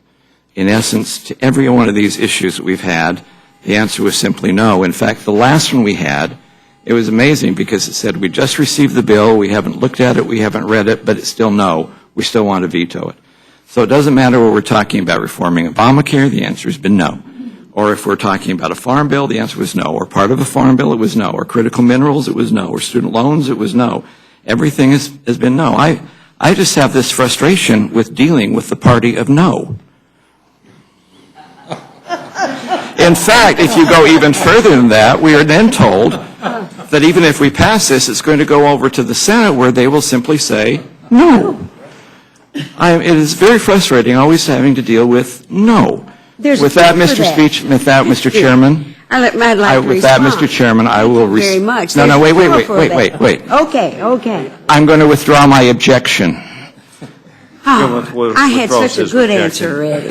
Without objection. When I get a pie, you get your answer. No, I'm pretty sure the next time we take away food stamps. Without objection, the statement of the administrative policy will be entered in the record. I thank the gentlewoman and the gentleman. The gentleman now from Georgia is recognized. Thank you, Mr. Chairman. I tell my colleagues on the House floor they ought to be a part of this Rules Committee because we get a private briefing on every bill before it comes to the floor, and I want to take advantage of the big brains while I have them here. Mr. McDermott, I'm reading the Statement of Administration Policy, and it says H.R. 2667 is unnecessary. Goes on to say that enacting this legislation would undermine key elements of the health care law. It said it would facilitate efforts to repeal a law that's helping millions of Americans stay on their parents' plan until age 26. To the best of your knowledge, do either of these bills before us have any impact on the ability of people to stay on their parents' plans until 26? My understanding is that the bill that the second bill is simply a repeal of the individual mandate. I do not know anything that has to do with the 26-year-old. It goes on to say millions of Americans are going to get free preventive care to catch illnesses early on. Are you aware of any provision in either of these two bills that would undermine the preventive care that he's... Without the individual mandate, the insurance industry is going to pull out. So what has been guaranteed, what they did in the state of Washington was, we guaranteed access. We said guaranteed issue. No matter who you are, when you come in, you can get it. So what the insurance companies did at that point was, they said, we don't offer insurance in the state of Washington. And they ended their policies. That's why you're going to lose these other things, because they're out there, and if people continue to use them, the insurance companies will just cut them off, because they've built into their cost estimates all the costs and all the benefits of having everybody into the system. So you can't tear it apart one piece at a time and think you can take one out. It's like having a table leg. You can pull the table leg out. If the table tips over and hits the floor. Apparently the president thinks you can take a piece out one piece at a time and not without regard to what happens to the rest of the pieces. And I'm concerned because you've zeroed in on an individual mandate about how important that is, how that's kind of the foundation on which the entire House is constructed. My understanding in the president's edict was that the law requires states to do these audits to see who has insurance and who doesn't. And the president is waiving the responsibility of states to go in and find out if folks are complying with that individual mandate or not. That the foundation that is the individual mandate, what has been waived in this reporting requirement by the administration, is the requirement that anyone go in and audit whether or not that mandate's being complied with or not. Am I misunderstanding? The individual mandate applies to individuals, and that you will do at income tax time. There'll be a form that'll say, do you have insurance? And if you fill it out, I'll just say yes, because my businesses are not reporting whether or not I have insurance or not. No one's auditing whether or not I have insurance or not. I guess the subsidies are going to continue to go out the door. I could even have insurance, and there's no mechanism to tell whether or not I should qualify for a subsidy. I'm persuaded that the entire House is built on the individual mandate. I wrote down with great interest when you said everybody has a responsibility to pay. I know you feel that in your heart, and when you take up tax reform later on this year, I'm going to revisit that with you and see if you still believe that's true. This is an incredibly challenging bill because of all the new things it puts into play, and even H.R. 2267 is unnecessary. The Statement of Administration Policy says, I'm reading H.R. 2267. You cited a part of the U.S. Code that gives the President the responsibility and authority and responsibility to deal with rules and regulations as he sees fit to implement the law of the land. But when Mr. Griffin wrote this bill, he actually had to strike Section 514D of the Act. He had to go into statutory language and change statutory requirements from 13 to 14. Now, absolutely, the President has the authority to write whatever rules and regulations needed to implement the statutes passed by Congress. But I won't ask you if you think it's okay. I'll ask you, do you think that's wise to take something that is clearly statutory and waive it administratively? Mr. Hastings makes a great point that if we knew each other better, we would do better around here. I think that's true. I also think it's true if we quit ignoring each other over things that we ought to have to deal with each other on, we would do better around here. If here we are trying to do exactly what it is the President wants to do. He did it in the middle of the night before holiday weekend in a blog post. We want to do it on the floor of the House with 435 votes, and we can't even get agreement to do that. Why do you think that is?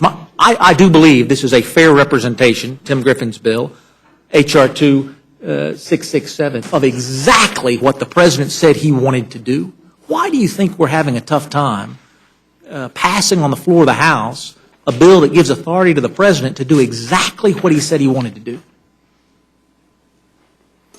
Well, I think at the bottom of this has been a determined effort for more than 2 years, 2.5 years, to undermine and destroy Obamacare. Unquestionably. Unquestionably. Okay. And it was going on yesterday, and it's going to go on tomorrow. Well, you don't agree. Stipulate. So I agree.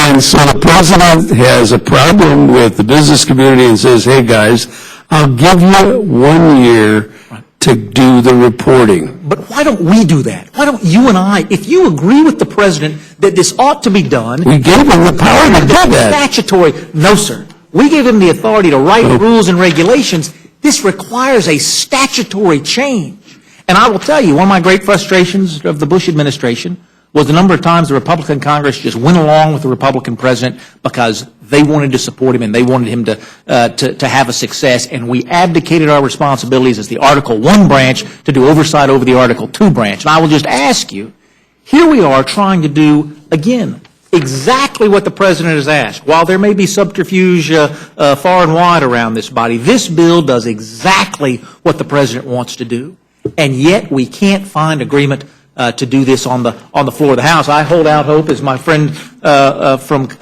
Oklahoma does, and as my friend from Indiana does, that this will be a bipartisan bill. But even if the president could, and I would argue that he can't, but even if he could, why wouldn't we take this opportunity to find one of those rare moments to work together on behalf of the American people and do what both the committee leadership in this Congress wants to do and what the President of the White House wants to do?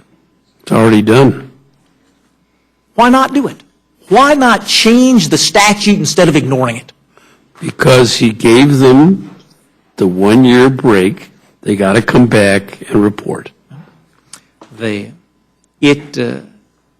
It does not give me great hope about doing the big things that we disagree on when we can't do the little things that we agree 100% on. And I do. I think we can do better. I yield back, Mr. Chairman. Well, I'll be brief because, we've had this argument, I think 38 times. This might be 39 and 40 here today. I don't know how many times we're having this. So it's all deja vu all over again. We had it when we passed health care. We had a debate. We've had it when the Republicans took Congress about repealing it. We've had it another year. So this is just another one, and it's all been said. I agree with my colleagues here, and I hope that we can move on to actually get bills to President Obama's desk that he can sign, as my colleague from Utah said. If we can take up immigration reform and pass it, if we can take up some of these other important measures, and I'm confident that we can get a statement of administrative policy that'll be a little different than the one we're getting for the 40th time here today. And I yield back.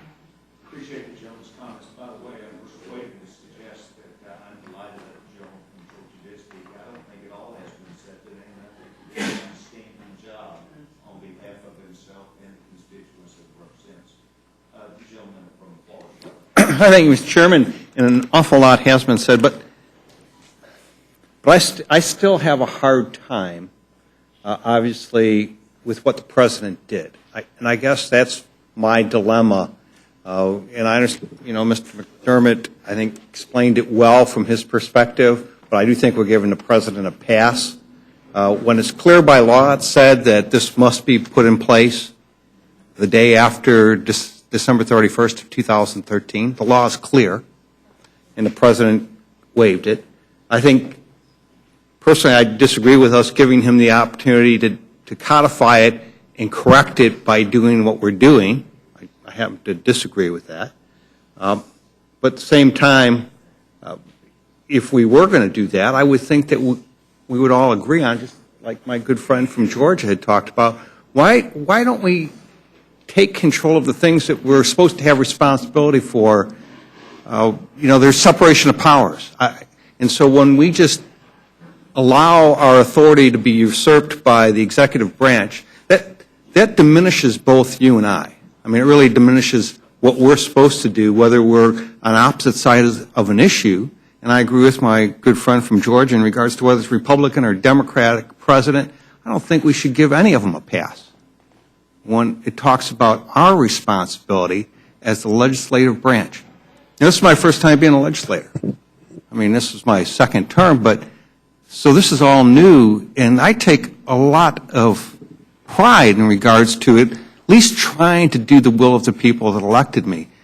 And so when we just allow it because the president has an edict, when it clearly, the law is clear in regards to when that employer mandate was supposed to kick in. Is that not correct? It was clear.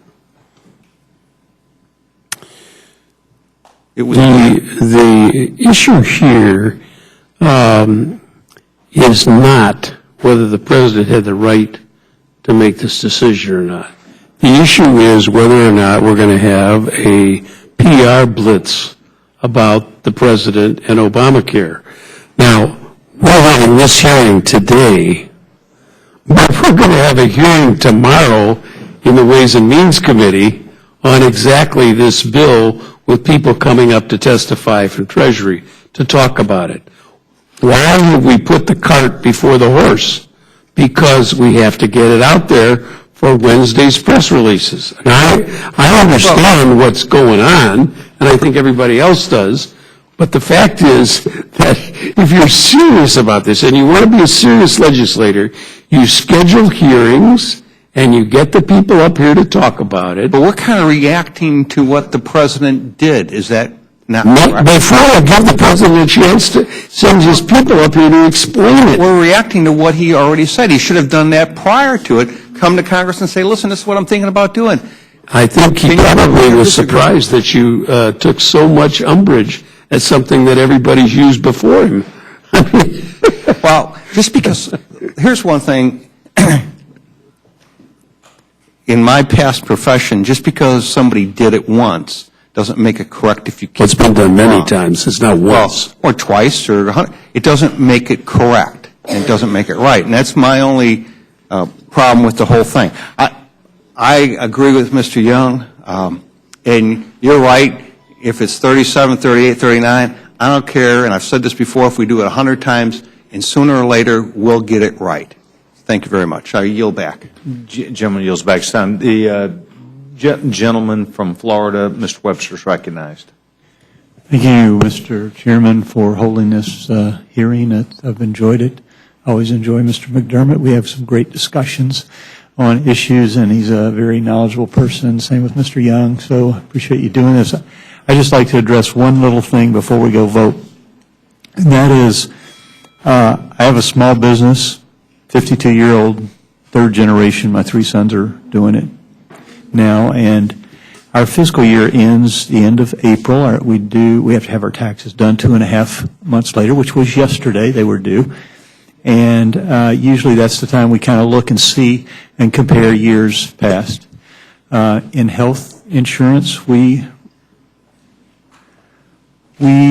exceeded by over 50% the largest increase we've ever had in health care insurance. So it went up 36%, the amount of money we spent on health care. That's with high deductibles and all kinds of other changes we've tried to implement. And we don't have any obligation. We don't have 50 employees except for a moral obligation to insure those people. And we do it. We're going to continue to do it. But I'm already being told, even though there's this talk about even the name, affordable health care, I don't believe it's true. Because I'm being told by United Health, they're our insurer, they're a major player, that ours are going to go up the same as they did before, 36%.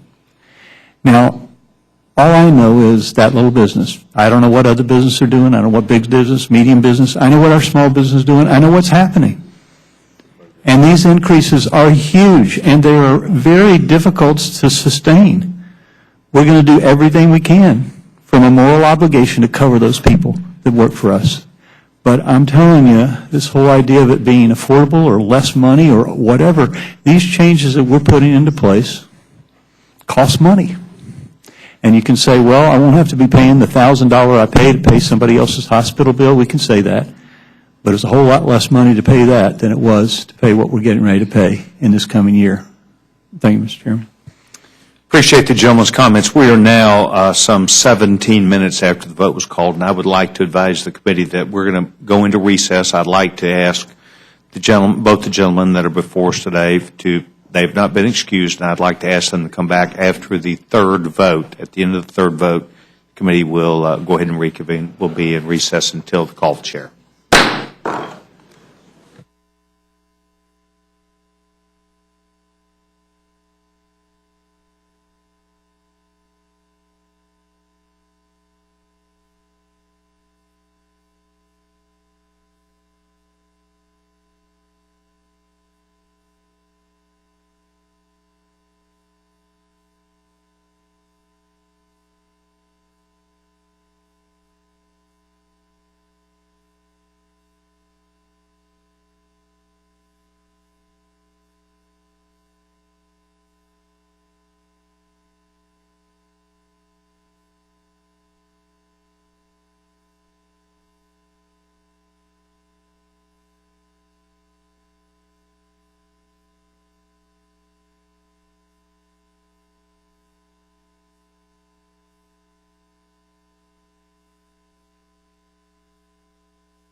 Where's Eliana? Unfortunately not going to make it back, so Mr. Burgess. Committee will be in order, and we're going to reconvene after the votes, and I want to thank the members for taking time to come back up. I also, as a point of personal privilege, want to thank both the gentlemen, Mr. McDermott, Mr. Young, for continuing with us. Both of you are very important and critical to the success of this hearing. I want to thank both of you for doing that. I know you probably have things you want to do this evening, and we're going to try and get through this as quickly as we can. I thank both of you very much. Gentleman from Texas, Dr. Burgess, is recognized. Well, I thank the chairman for the recognition, and I won't be long. I did find myself oddly in agreement with Dr. McDermott on January 2nd or July 2nd or 3rd. I think you were quoted as saying you were blindsided and didn't understand why it was the information came out the way it did. I felt the same way. But, Mr. Chairman, I have two letters that I would like to ask unanimous consent to be record. One is from the Chamber of Commerce of the United States of America, no great surprise. They are supportive of the concept of the legislative fix for the employer mandate. They say the employer mandate is already having a negative effect on employment, will continue to discourage small businesses from growing if businesses do not have the proper amount of time to implement the mandate and the requisite guidance from the administration. The second letter is from James Hoffa, International Brotherhood of Teamsters, Joseph Hansen, International President of the United Food and Commercial Workers, and Dee Taylor, the President of Unite Here, which is a union that deals with hospitality, airports, and gaming. They sent a letter to Leader Reid and Leader Pelosi that has been put in the public domain. Like millions of Americans are, members are frontline workers in the American economy. We've been strong supporters of the notion that all Americans should have access to quality, affordable health care. Strong supporters of you, Leader Pelosi and Leader Reid. In campaign after campaign, we put boots on the ground, gone door to door to get out the vote, run phone banks, and raise money to secure this vision. And now the vision has come back to haunt us. Since the Affordable Care Act was enacted, we've been bringing our deep concerns to the administration, seeking reasonable regulatory interpretations to the statute that would help prevent the destruction of nonprofit health plans. One of their big concerns is the destruction of the 40-hour work week, which they describe as the backbone for the American middle class. So the law creates an incentive for employers to keep employees work below 30 hours a week.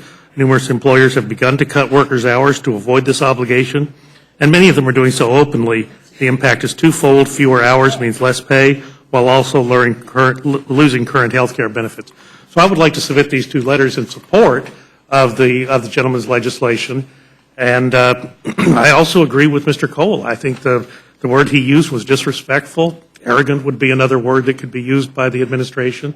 To post this on a blog on July 2nd really is not the proper way to go about doing this. If there needs to be legislation to restructure or reform a part of the Affordable Care Act, that's what this committee is for, and we're doing it, and I'm happy to hear that we are. I do have to say a word about, we're accused sometimes of not cooperating with the administration. Both Secretary Sebelius and Gary Cohen, who's the head of the Center for Consumer Information and Insurance Oversight, were in our committee the very last week of April of this year. I asked both of them about what contingency plans they were working on in case things didn't go as planned. Absolutely not. We will be ready day one, October 1st. The exchanges will go up January 1st. Everyone's covered. And I even reminded Mr. Cohen that he was under oath in our committee that if you're working on contingency plans, talk to us. Tell us what you're doing. No contingencies. None will be necessary. We'll be ready on day one.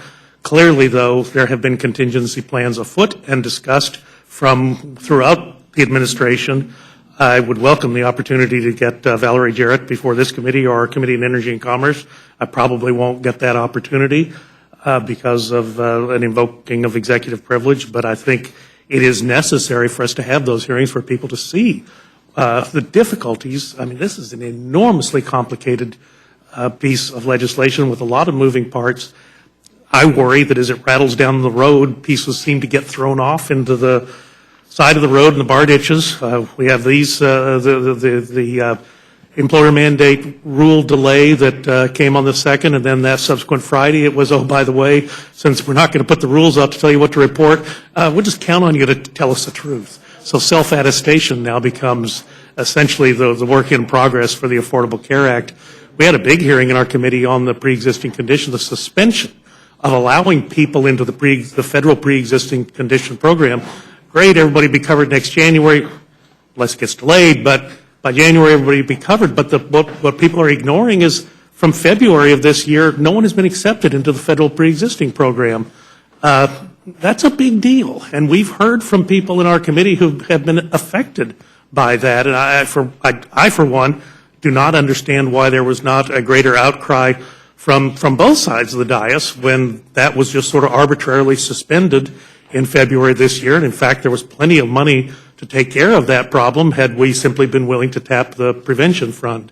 So, Mr. Chairman, I thank you for holding the hearing. Dr. McDermott, always a pleasure to get to interact with you. Todd, thank you. Mr. Young, thank you for bringing this legislation. I think it's an important part, and we'll see what happens tomorrow. I yield back.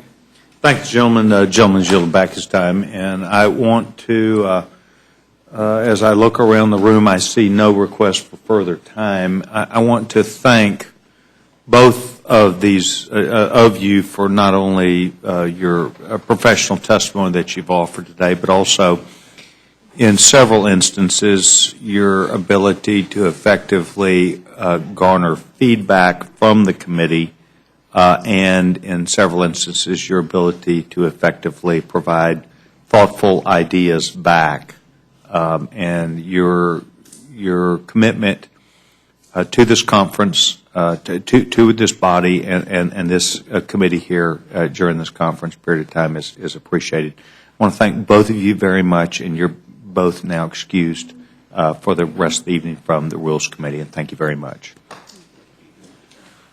We're now going to close the hearing portion, seeing no additional members who are seeking to be recognized.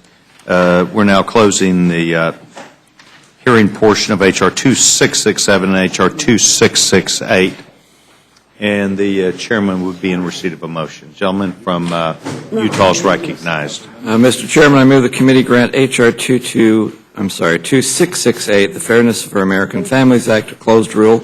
Rule provides 1 hour debate equally divided and controlled by the chair and the ranking minority member of the Committee on Ways and Means. The rule waives all points of order against the consideration of the bill. The rule provides that the bill should be considered as read. The rule waives all points of order against provisions in the bill. The rule provides one motion to recommit.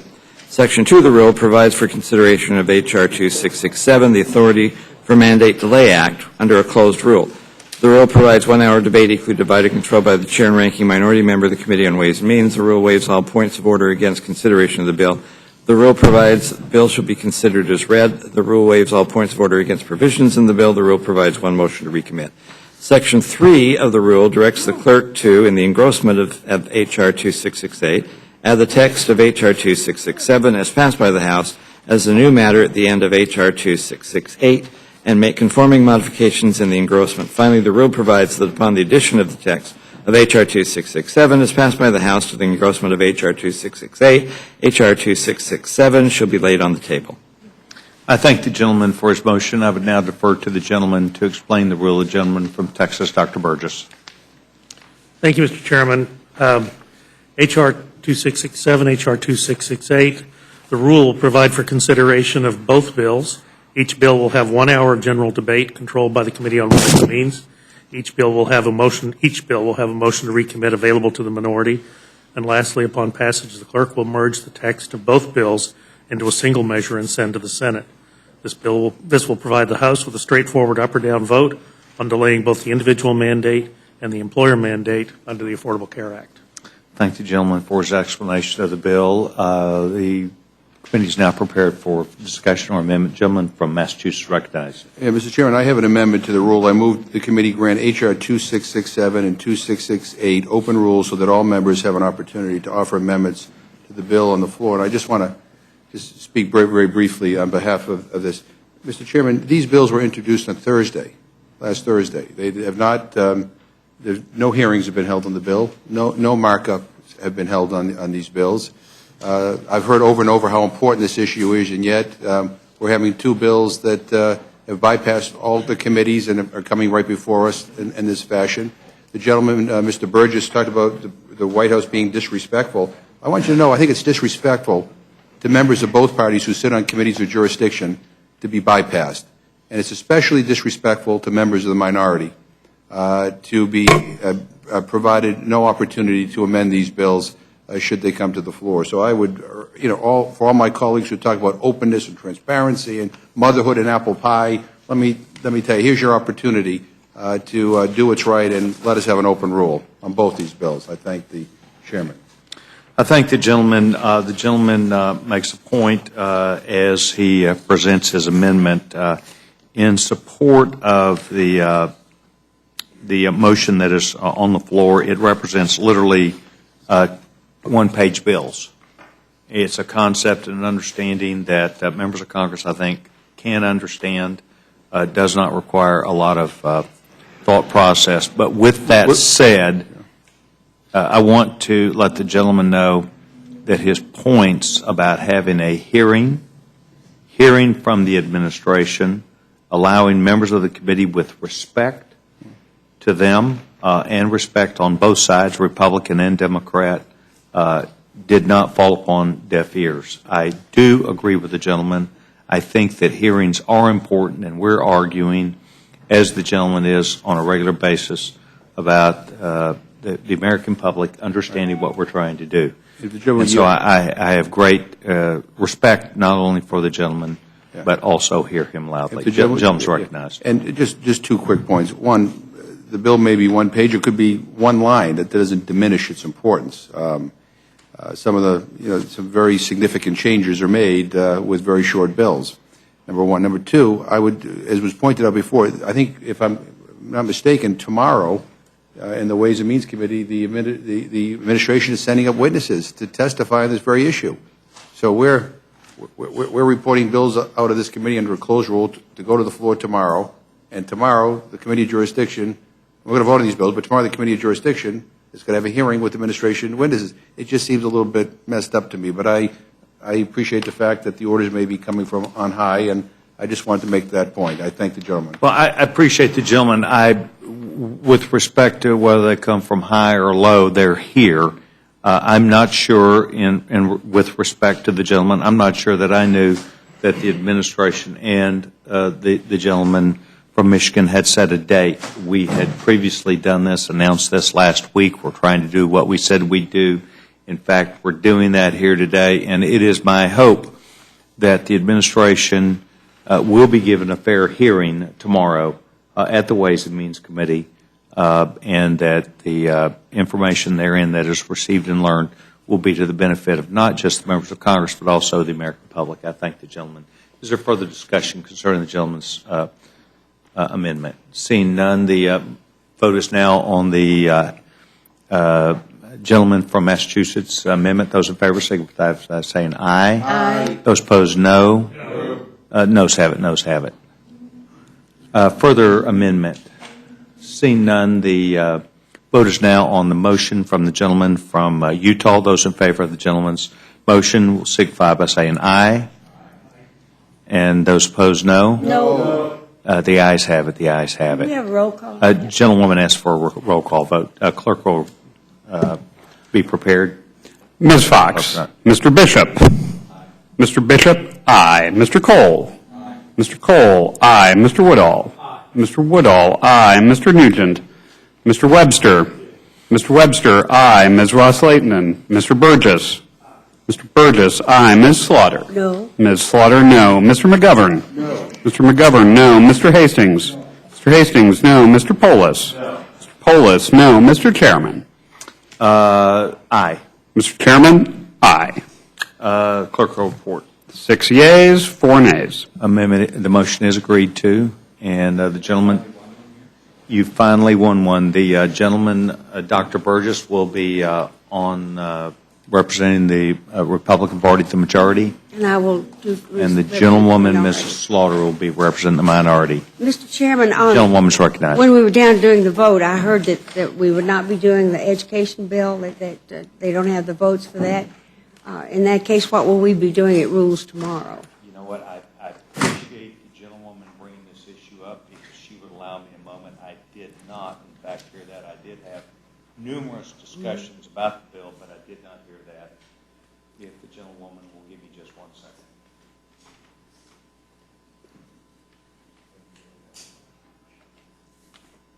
Thank you very much. That's news to us.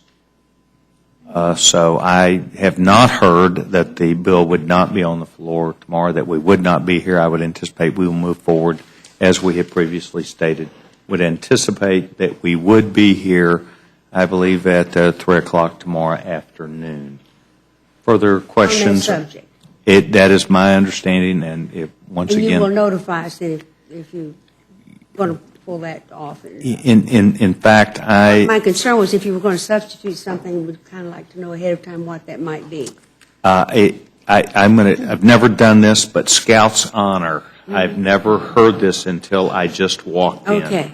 And of course, I would tell the gentlewoman, and this is the week of the Boy Scout Jamboree, so I've got to be on my best behavior. All right. If I even begin to hear wind of it, I will call you and say, I'm hearing something. I have not until I've come up here. So I thank the gentleman.